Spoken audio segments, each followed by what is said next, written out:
In 2015, I started to experience the chest pains after getting a viral infection, and that turned into pericarditis, pleurisy, and a low vitamin D deficiency.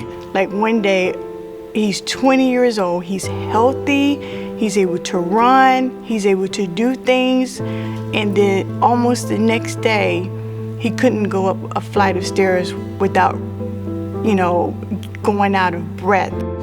I actually got through that, but when the other pain started to happen, it turned into nerve damage, and how it was explained to me was my body still thought I had the pericarditis, so it was fighting something that wasn't there, and it was fighting my nerves, and I had no idea.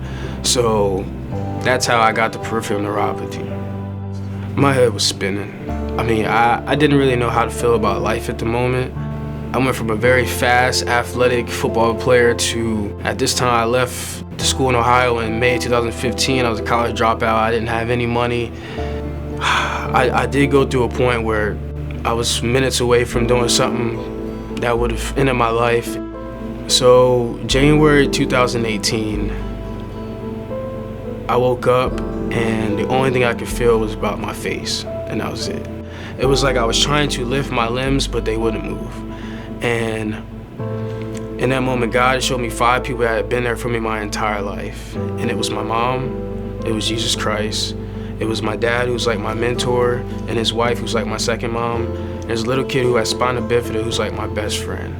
And when I dedicated my whole being to those 5 people, I was able to get up the next day, and I haven't stopped since.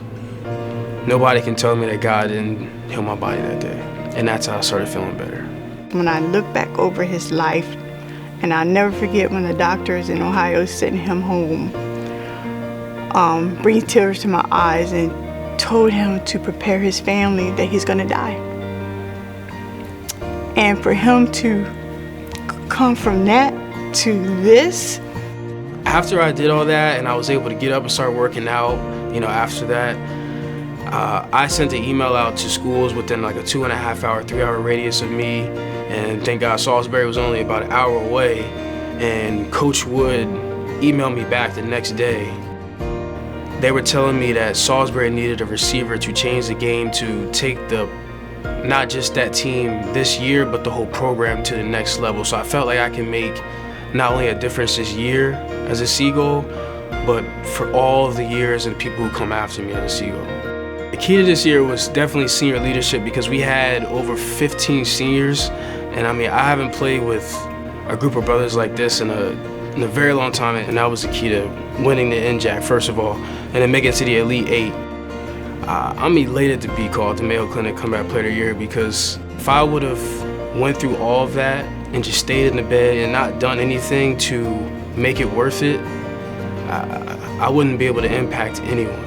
So I really think the comeback was not only for me, but for people who aren't even born yet, who aren't even thought about yet, that may see this story one day and be impacted. Even if it reaches one person, I just know everything that I went through was for somebody else. Octavion, he was a very interesting kid. He was a young kid with an old soul, but he wasn't the type of kid that had to be in crowd, but people loved being around him. And the sports that he played, if it had the word ball in it, he played it. He played baseball, he played basketball, of course, football. I always taught my boys, idle hands is a devil's workshop. It was forced on them to do something and be productive. My mama did not raise a quitter.